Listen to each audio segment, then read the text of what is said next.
meu povo, aqui estamos entre nós e hoje com a doutora Caroline Brezeguello. Falei certo?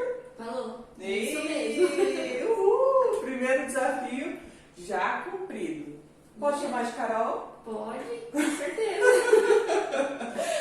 Porque às vezes a gente pensa assim, né? Um doutor, uma doutora, e não é algo fora do normal, porque muitos doutores, né, doutora, eles na hora que você começa a falar com eles assim, já parece estar lá no outro patamar. E esse é um diferencial de vocês, né?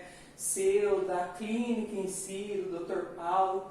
Para quem não conhece, a doutora Carol, ela é da equipe do Dr. Paulo Fazanelli, nosso queridinho, né? De todos. De todos. A doutora Carol foi quem ajudou a Aurora e o Rabi vir ao mundo. Eu sou muito grata a ela. No dia 26 foi ela a primeira médica que entrou em contato comigo. Eu estava lá toda desconfigurada, toda destruída. E ela chegou lá com toda a calma, todo amor e paciência e falou: vamos colocar essas crianças no mundo, vamos lá, vamos se ajeitar. Mariana não chupa chiclete. Foi bem assim, sabe? Porque eu tava achando que tava arrasando de manhã, pensei, bom. Passou maquiagem, já chegou a hora da estreia. Só que não, né? Não deu tempo da maquiagem, porque a cara tava tão feia que não dava pra salvar nem com filtro, né? Acho, Carol, como que começou essa história de medicina na sua vida? Como que você decidiu ser médica? Quando foi isso? Bom, eu não tenho nenhum médico na família, eu não sabia o que era essa vida que eu tava entrando lá quando eu comecei a faculdade. Com Foi 19 cilada, anos. Bino? Não foi nada. Não foi cilada. Não foi, mas é um desafio por dia, uma coisa diferente a cada dia. Eu não posso falar que todos os meus dias são iguais, porque não são. Rotina não existe, né? Não tem. Entendi. E isso veio pra mim, na verdade, eu não consigo explicar muito bem como, porque não foi inspirado em ninguém que eu admirasse, que eu falasse quero ser igual àquela pessoa, mas olhando agora, de hoje pra trás, eu acho que isso começou em mim quando eu tinha 11 anos de idade e eu perdi um primo, bebezinho, com 28 dias de vida. E aquele sofrimento que veio na minha casa e na minha família era um nenê com síndrome de Down. A gente não sabia, não foi um diagnóstico realizado durante o pré-natal, foi um diagnóstico pós-óbito, na verdade, que quando ele faleceu não teve tempo de chegar aos exames e a gente ficou sabendo disso depois.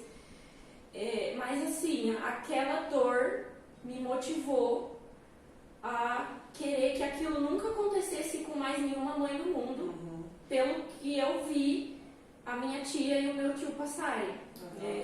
A minha tia tinha 37 anos na época, era o primeiro filho, depois de mais de 10 anos de casamento.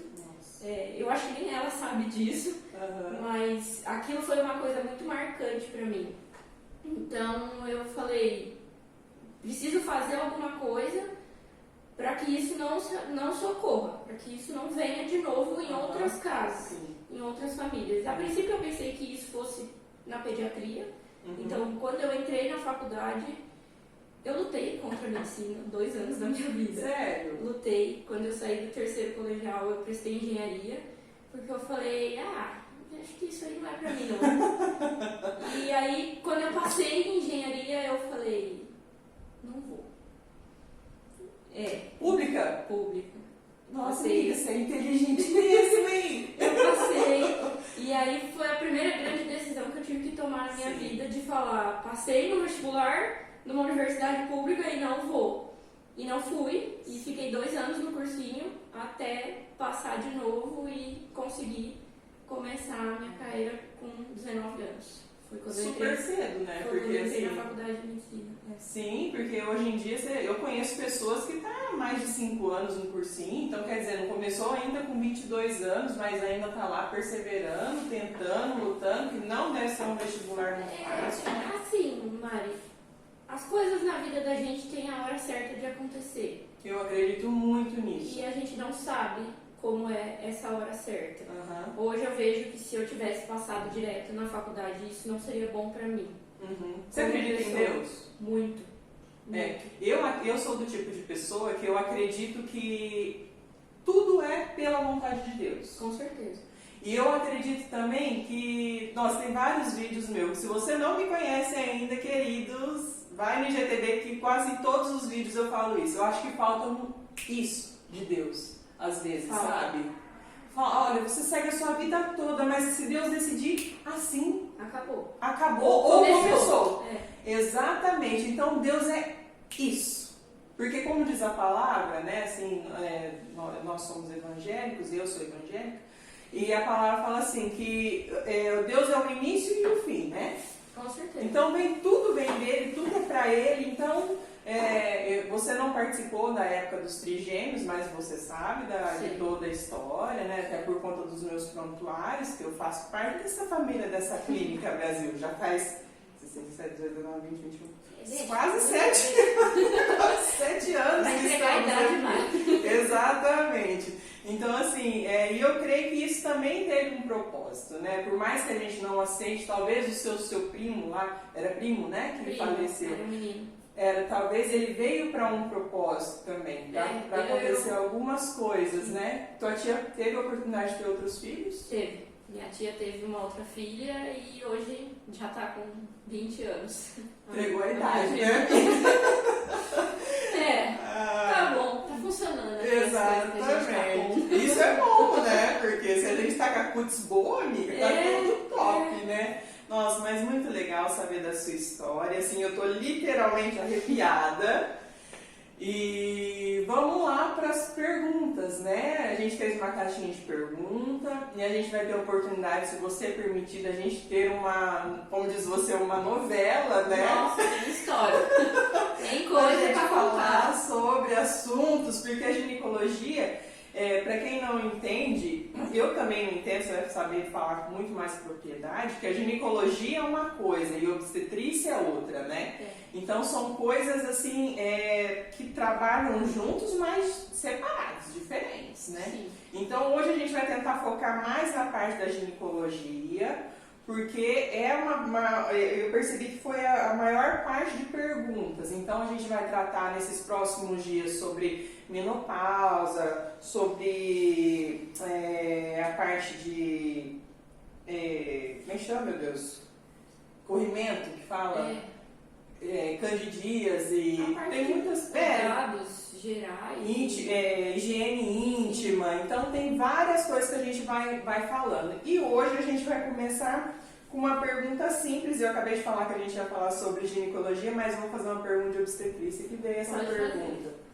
Doutora, 14 semanas, é normal sentir dores no pé da barriga? Sim. No começo da gestação, o útero ele é um órgão pequeno, tem mais ou menos 7, 8 centímetros de extensão entre o colo e o corpo do útero e ele fica dentro da pelve. Então é um órgão que a gente chama de intrapélvico, fica dentro do nosso arcabouço ósseo do quadril. E ele permanece intrapélvico até mais ou menos 12 semanas de gestação, que é o final do primeiro trimestre, o final dos primeiros 3 meses. Esse início de gestação é quando o útero se acostuma com o conteúdo que está dentro dele, porque o útero é um órgão muscular e oco. Então, na maioria do tempo da vida da mulher, não tem nada dentro dele. Quando a mulher engravida, começa-se a ter um conteúdo e ele tem que crescer, ele tem que se acomodar a essa nova perspectiva que está acontecendo. E como ele é um órgão muscular, essas contrações causam as cólicas, que são as dores no pé da barriga. Então esses desconfortos são mais evidentes no primeiro trimestre, até 12 semanas, mas em algumas pacientes se estende até 20 semanas, que é quando o útero atinge a altura da cicatriz umbilical. E aí, depois da cicatriz umbilical para cima, ele já muda de perspectiva dessas contrações de acomodação e aí passa a ter as contrações de treinamento, que são as contrações que ficam mais evidentes lá no final do segundo trimestre, 28 semanas, 29 semanas, e vão até o parto, que é o que a gente chama de contração de preparo para o parto. Resumindo, o útero está em constante movimento, só que chega em alguns momentos, eu vou falar com propriedade. Porque a gente acha que não tá doendo mais, mas dói um pouquinho ainda. Vai Mas, lembrar que ele tá lá. sim, porque, por exemplo, assim como o seu coração, o coração ainda a gente sente, vamos falar o rim. Enquanto tá tudo bem, você nem percebe que você tem rim, tá lá trabalhando como uma engrenagem, tudo tranquilo, parará, até que acontece alguma coisa e fala, ai, nossa, eu tenho um rim. Então, ai meu Deus, o útero, mulheres, que é para esse público que a gente está falando agora, você passa aí 20, 15 dias de boex, ou às vezes não.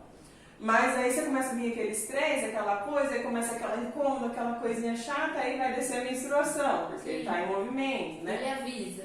Sim, e na gravidez não é diferente, porque ela parece uma menstruação, né? Parece que vai descer, Sim, né? só que não é nada. É. A gente brinca que você não sente o bebê mexer ainda no começo, mas você sente essas cólicas que é pra lembrar que tem alguma coisa acontecendo lá. Te deixar alerta, então né? nunca vai esquecer. Gente, eu fico indignada com aquelas pessoas que falam assim, fui no hospital achando que eu tava com dor de barriga e era neném. Como assim, Brasil? Tudo bem, até entendo que tem uns neném que nasce, que cresce pra dentro, sabe? Que a pessoa não tem uma barriga santa, mas, cara, como que não sente nada? Que mulher abençoada de Jesus. Também tem outros fatores, né, Mari? Correria, às vezes o estresse, preocupação com outras coisas, aí acaba não percebendo os próprios sinais, os sinais do próprio corpo, porque o nosso corpo sempre avisa quando tem alguma coisa de diferente com ele. Sim, meu E aí, Deus. às vezes a gente quer ver, às vezes a gente finge que não vê, mas a gente sabe que tem alguma coisa diferente. Né? É porque não é Sempre possível. sabe. Eu sou do time que quer ver, não é possível. Meu Deus do céu, como era minha avó era daquelas assim. Ai, tô com uma dor de cabeça, vou no neurologista. Aí eu vou fazer exame. Dona Ana, não deu nada. Ela chegava brava em casa porque não tinha dado nada no exame. Graças a Deus, né? Mas não, ela ficava indignada, Santinha. Minha avó era abençoadinha. Ó, vamos lá para a próxima pergunta. É verdade que é mais seguro uma mulher que engravida aos 45 anos já ter tido uma gravidez? Eu vou reformular porque essa frase ficou meio confusa da forma que a pessoa mandou. O que ela quis dizer? É verdade que é uma gravidez mais segura? Ambas as gravidezes são com 45 anos, mas é mais segura para a mulher que já teve uma gravidez anterior do que para aquela que está engravidando com 45 anos agora. É verdade? Assim, qualquer gravidez depois dos 40 anos é considerada de risco apenas pelo fato da idade. Porque depois de 40 anos, o corpo da mulher muda e existe propensão a algumas patologias obstétricas serem mais frequentes. Por exemplo, a pré-eclâmpsia. O fato da mulher já ter tido uma gestação saudável antes dos 45 anos dá a ideia pra gente que ela não teve nenhuma outra patologia obstétrica. Mas isso não tira o risco de uma gestação após os 40 anos. O corpo, ele é inteligente e as coisas que acontecem de diferente numa gestação, que a gente chama de patologias obstétricas ou intercorrências, por exemplo, pré-eclâmpsia, restrição de crescimento fetal ou macrosomia fetal, que são os nenês maiores que 4 quilos, diabetes gestacional, restrição de crescimento intraútero, ruptura prematura de membranas, parto pré-termo, todas essas intercorrências, elas tendem a se repetir em gestações subsequentes, se nada for feito para mudar, em idades gestacionais mais precoces. Então, a pré-eclâmpsia tende a aparecer mais cedo, o parto prematuro tende a acontecer mais cedo, e isso, se a mulher já teve esse histórico, depois dos 40 anos, é mais arriscado que isso aconteça de novo, numa gravidade maior, porque quanto menor a idade gestacional, maior as complicações que a gente pode ter em relação ao feto e em relação à própria mãe, porque o nosso organismo vai mudando, até os 30 anos ele cresce, depois dos 30 anos ele vai ladeira abaixo. Então, a gente costuma falar que a nossa vida é assim, né? Tipo, 20, 30, 40, tá no máximo, né? 35 tá no máximo, depois vai caindo, né? Vai. Infelizmente, isso assim, por mais que a gente se cuide, que a gente modifique os fatores de risco, tenha hábitos de vida saudável, faz parte do gene, faz parte da genética humana e a gente não consegue modificar.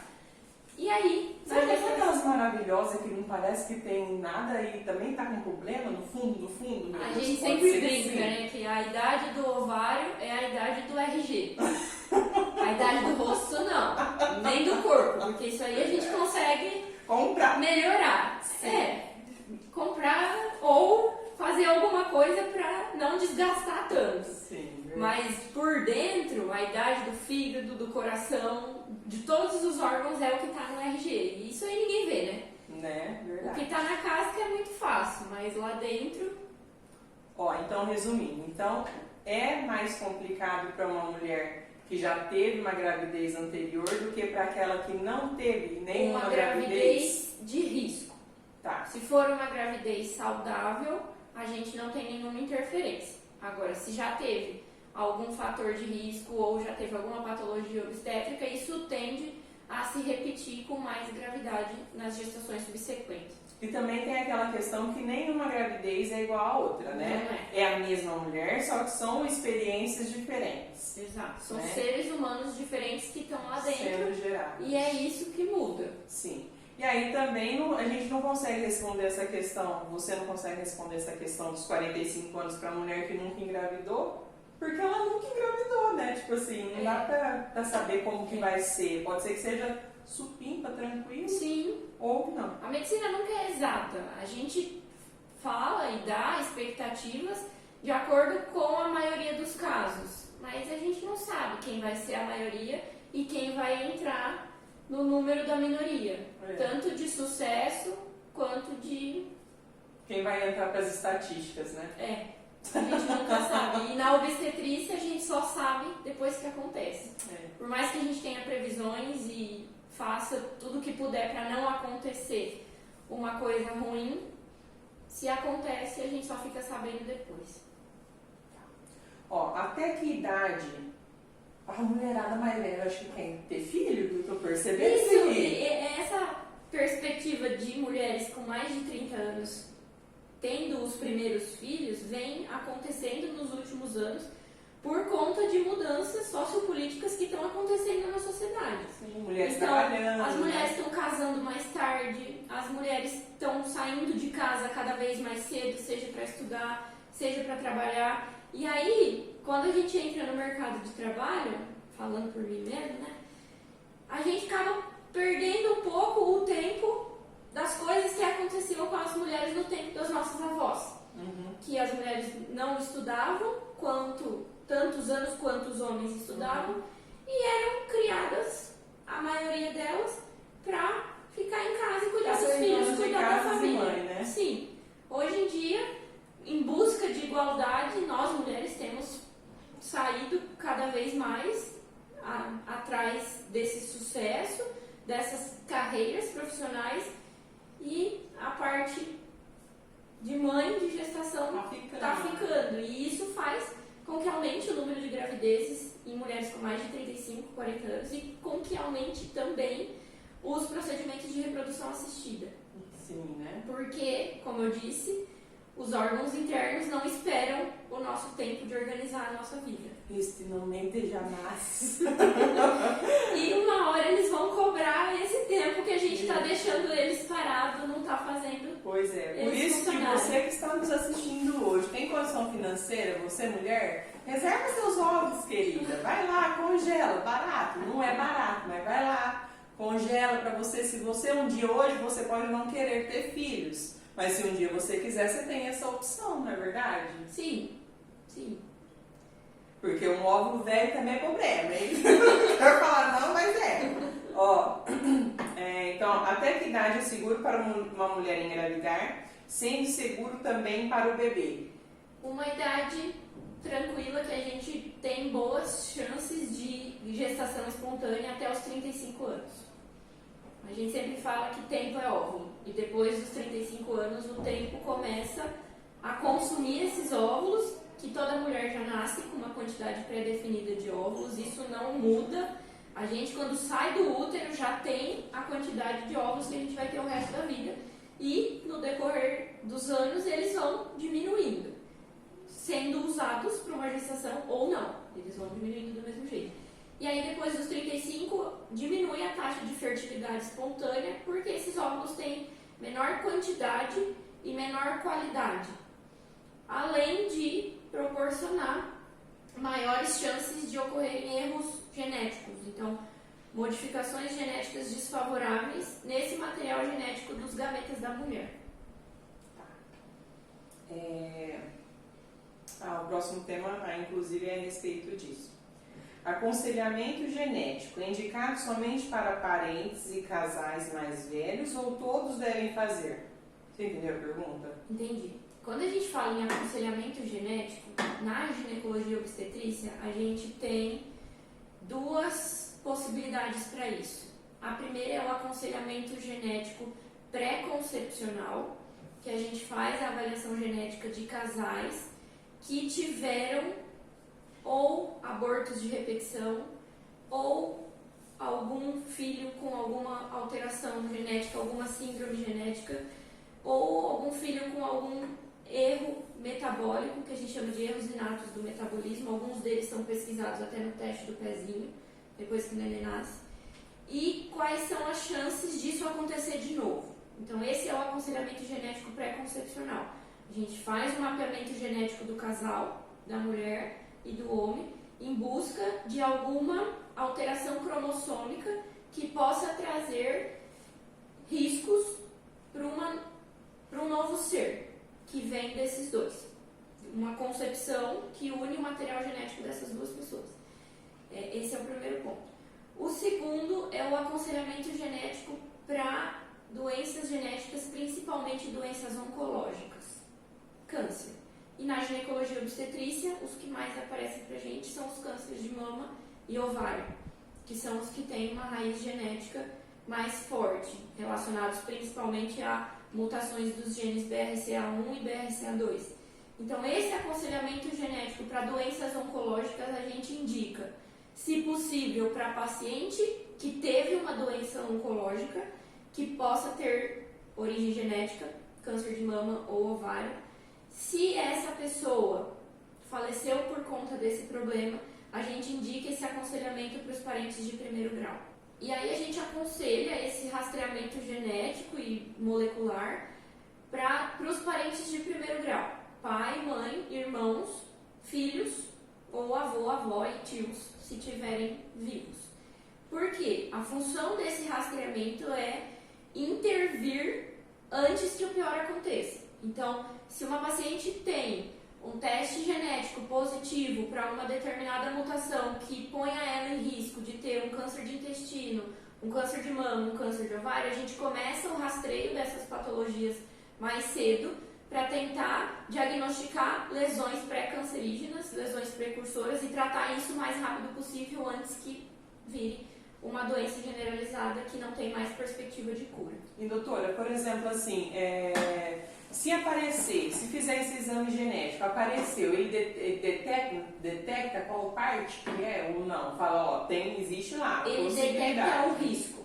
Então, por exemplo, uma mutação do gene BRCA1 tem risco aumentado de câncer de mama e de câncer de ovário.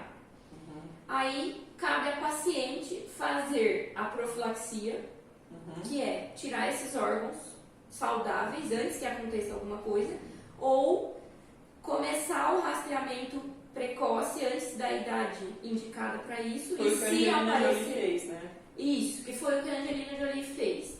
Tinha a história familiar da mãe positiva para câncer ginecológico, fez o teste genético, era positivo e ela resolveu fazer a profilaxia, tirar tudo antes que acontecesse alguma coisa pior. Ou faz o rastreio e se realmente tiver alguma alteração, faz a cirurgia. Porque o aconselhamento genético ele é exatamente para isso. Ele não fala, você tem 100% de chance de ter uma doença. Ou para um casal, no caso de aconselhamento genético obstétrico, vocês têm 100% de chance de ter um filho com alguma síndrome rara ou que essa malformação cardíaca, essa anemia falciforme se repita. Não é isso. É a probabilidade. De novo, se vai acontecer ou não, entra na estatística. E aí vai caber ao paciente decidir qual risco ele vai querer correr. Tá.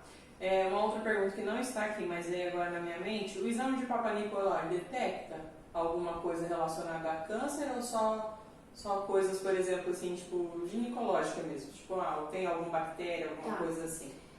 Muita gente, ainda bem que você perguntou isso, porque muita gente confunde o exame de Papa Nicolau com o exame físico ginecológico.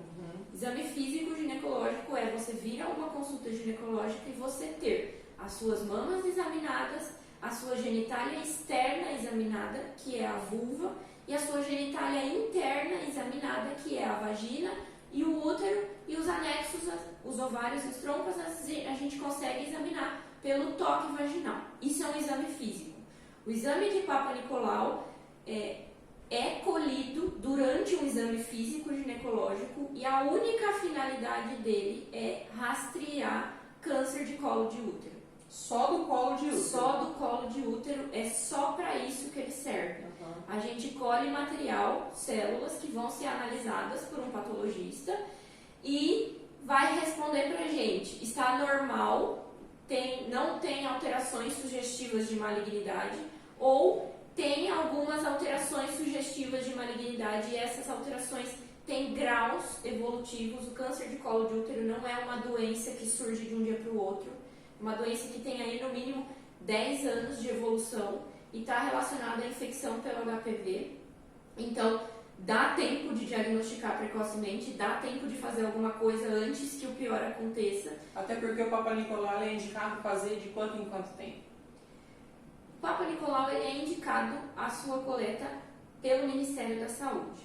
A partir dos 25 anos de idade e depois de dois exames sucessivos colhidos anualmente, você pode passar esse rastreio para 3 anos. De 3 em 3? De 3 em 3 anos. Tá. Eu achava que era todo ano. A gente acaba fazendo isso todo ano nas consultas ginecológicas de rotina. Por quê? Já tá lá mesmo, né? Exatamente. Porque já tá lá. É uma questão de oportunidade. Na ginecologia a gente faz muita coisa por oportunidade. Então, já que a paciente já veio, por que não fazer o exame? Entendi. É esperado que ela volte o ano que vem pra gente ver de novo, mas vai que não volta. Nessa pandemia a gente teve um exemplo muito claro disso. Sim. Muitos pacientes não conseguiram vir à consulta, não conseguiram manter sua rotina, porque os consultórios foram fechados, porque estiveram doentes ou estiveram cuidando de alguém da família. Então, a gente perdeu a oportunidade. E essa é uma das principais questões que a gente acaba colhendo o Papa Nicolau todo ano. Mas, pelo protocolo do Ministério da Saúde, depois de 2 exames normais, fazer uma coleta a cada 3 anos, até os 65 anos. E depois dos 65? Depois dos 65, deixa Deus cuidar. Depois dos 65, o pico de incidência do câncer de colo de útero é entre os 40 e 50 anos. Depois dos 65, diminui drasticamente a incidência dessa patologia. Então, como o risco é menor, eles consideram que não há mais necessidade de fazer o rastreio. Mas a gente faz também, até porque a vida da mulher não acaba na menopausa, que é uma coisa que a gente vai conversar depois. Sim. E as doenças estão sempre aí, podem ocorrer em qualquer idade, não é porque a maioria ocorre numa certa idade que ela não pode acontecer estatística, de né? novo. A gente sempre cai na estatística. Tudo na medicina é baseado em estudos, e nos estudos tem a maioria, que é o que gera os protocolos, que é quem rege a maioria das condutas, e tem a minoria. Por isso que a gente sempre individualiza tanto os diagnósticos quanto os tratamentos, porque a gente não pode levar em conta só aquilo que a gente estudou, só aquilo que está escrito no livro, porque a medicina não é uma ciência exata. E outra, se renova a todo momento, né? Exato. Toda hora tem alguém estudando uma coisa diferente, toda hora tem alguém lançando um protocolo diferente e essas coisas vão se renovando. Por isso também que um profissional médico nunca pode deixar de estudar e nunca pode deixar de se reciclar, porque hoje o que eu faço no consultório não é o que eu aprendi na faculdade. Vou entregar a idade de novo. Vários tempos atrás. Alguns tempos atrás. Agora essa pergunta eu achei muito engraçada. engraçada, gente. Muito engraçada, porque eu acho que é uma pergunta que a maioria das mulheres quer fazer e às vezes não tem nem coragem. Tem muita coisa que todo mundo quer falar para o Né? ginecologista e não consegue. É normal ter preguiça de fazer sexo? Normal ter preguiça de fazer sexo. Nossa, às vezes a gente tem preguiça da vida, né? Né? Quem nunca acordou e falou, nossa, hoje eu Ai, tenho que que viver. Né? Como eu vou viver? É assim também. A parte de sexologia, de sexualidade, na mulher, ela é um pouco diferente do homem.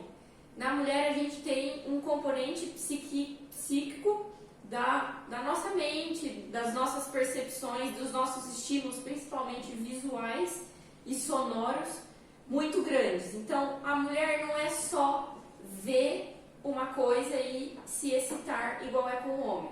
A gente precisa de mais coisa. A gente precisa de carinho, a gente precisa de palavra bonita, a gente precisa de bons tratos. Estímulos, né? Mulher nasceu para ser bem tratada. Sim. Não dá para falar, vamos lá. Não é assim. Então, é normal ter preguiça de fazer sexo, assim como é normal ter preguiça de fazer atividade física, ter preguiça de se arrumar, ter preguiça de várias outras coisas da vida. Tô pensando ainda na parte do exercício físico. Ai, meu Deus do céu. Como tudo na vida, a sexualidade a gente também tem que dar uma atenção especial. Uma prioridade, né? Tem que dar uma prioridade, porque se isso não for prioridade na sua vida, vai acabar passando despercebido. Sim, não é só com você, querida. Acho que é com todo mundo. Isso acontece também, eu acredito, com o homem, né? Às vezes sim, nenhuma de nós aqui somos homens, mas nem a especialidade dela a parte masculina, mas eu como mulher casada, eu sei que na correria do dia a dia, você tem namorado, não tem? Tem. Sabe que, gente, tá na correria, tipo, ai, vamos dormir. É que o homem, muitas vezes ele não pensa nisso. Mas, por exemplo, seu marido chegou em casa, cansado, deitou no sofá, tomou um banho e tá lá assim, meio sonolento. Se tiver um estímulo, Aí você vai lá, toma um banho, põe uma lingerie bonita, passa um perfume cheiroso e passa na frente dele. Ele vai acordar e vai pensar naquilo. Entende? Por quê? Porque a parte masculina vem de um estímulo visual. Uhum. Basta ele ver, mesmo que ele não esteja pensando. Uhum. Mas claro, quem nunca se estressou, quem nunca viveu na correria pra esquecer do resto da vida, né? Chegar em casa, às vezes esquece até de comer. Não tem nem vontade. É verdade, eu não esqueço. Mas fazer exercício, às vezes, não é uma priori, mas tinha que ser. Cria vergonha na cara, Mariana. Doutora, para essa apresentação, né, para esse programa de hoje, as perguntas são essas. Eu agradeço muitíssimo a sua presença, a sua disponibilidade. Gente, demorou para você aceitar, Brasil. Bem-vinda aqui na nossa casa, sempre. Muito obrigada. E assim, mais uma vez eu quero te agradecer por você estar aqui. Vai ser de grande valia. Você vai ver que muitas pessoas vão entrar em contato, assim, eu creio que elas vai chegar na pessoa que precisa, sabe? Eu acho que Deus preparou todo esse movimento para chegar para a pessoa que precisa dessa questão. A gente nem falou nada sobre oncologia aqui, a gente acabou falando sobre até um pouco mais extenso. Eu tenho certeza que isso teve um propósito. Sim. Então, vai chegar para a pessoa que precisa chegar. O objetivo é a informação, sempre. Informem-se sobre os seus sintomas, informem-se sobre os seus diagnósticos. Não aceitem de primeira tudo aquilo que falarem para vocês. Questionem, isso é muito importante. Ninguém sabe o que é melhor para você, a não ser você mesma. Por mais que as pessoas deem palpites, deem sugestões, deem opiniões, é você que tem que tomar as rédeas da sua vida e falar, eu quero esse caminho, vou fazer isso, ou não, mesmo que esse seja a indicação, eu acredito que isso não é melhor para mim. Então, você é a favor da segunda opinião médica? Sempre. Sou muito a favor da segunda opinião. Eu acho que eu não tenho nem como falar nisso. Eu trabalho numa clínica que tem 4 médicos da mesma especialidade, todos ginecologistas e obstetras, e a gente vive se ajudando e a gente vive conversando um com o outro, porque ninguém sabe tudo e nunca vai saber. E outra, 2 cabeças no pensa caso de muito vocês, melhor que uma só. 4, então, nem se fala. É. Então, não dá, medicina é uma área que não dá pra gente trabalhar sozinho. Não dá, a gente precisa de outros médicos e a gente precisa de outras especialidades, muito. As mais variadas possíveis. As mais usadas por nós, a enfermagem, a fisioterapia e a nutrição e a psicologia.